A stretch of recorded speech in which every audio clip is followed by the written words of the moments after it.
I have certain patterns that I use, like for a G major scale.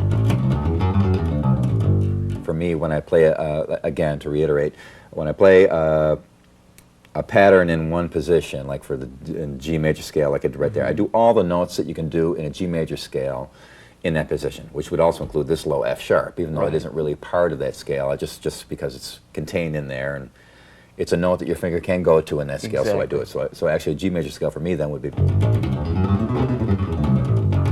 Right. So I get them all in there. So now, another type of scale, the only other type of scale that I know of actually is the pentatonic scale. Well, wait a minute though, you could get minor off the major. So. Yeah, because it's major and minor I consider pretty much. And you're pretty fluid with both sounds, major and minor, and you're playing. Well, that's pretty much because they're both really the same thing. Right, so you can parlay that. Yeah, just as a G major scale.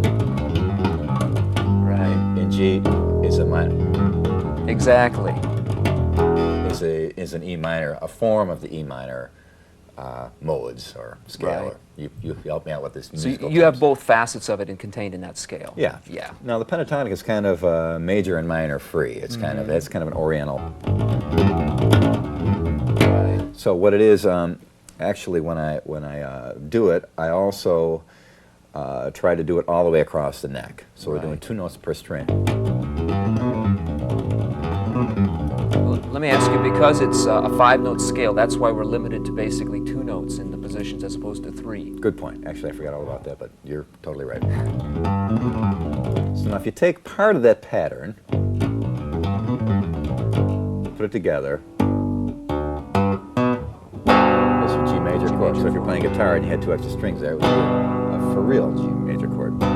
So now you know that is a pattern of a chord, and it's made up of those component notes. Now if you take the pattern that that chord makes, in this case we'll move this finger up to there. Right. Even that sounds rather dissonant. It is. It's a non-resolved something or other. Well, it's a G with A in the bass. Yeah, it's a G with A in the bass. Needs resolution though, you're right. Yeah, right. New Year's resolution. Anyway, so there's a G major scale. Now if I take the top notes of that pattern, comes the bottom notes of the next position. Now here,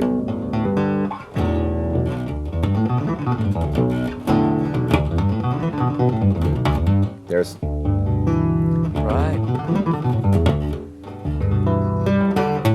so we're back up to the octave. So what I'm doing there is I'm trying to show the top note of each position of a pentatonic scale makes a pattern, which in itself is a chord, basically. Right, of some type. Yeah, I see that I don't know the names of. It could change depending on what's behind you, harmonically. Yeah, so okay, like we touched on in the last video.